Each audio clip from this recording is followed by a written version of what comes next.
How to block tracking pixels in Gmail. Open Gmail on your computer and click the gear icon in the top right corner, then select See All Settings. In the General tab, scroll down until you see the Images section. By default, Gmail loads images automatically, and this is how tracking pixels are hidden inside emails to let senders know when you have opened a message. To prevent this, use the option Ask before displaying external images. After making this change, click Save at the bottom of the page.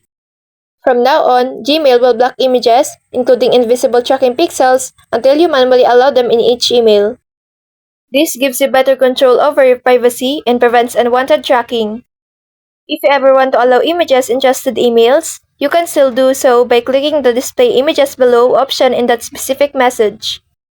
And that's basically how to block tracking pixels in Gmail. So that's all for this video. I hope this helps. Thank you.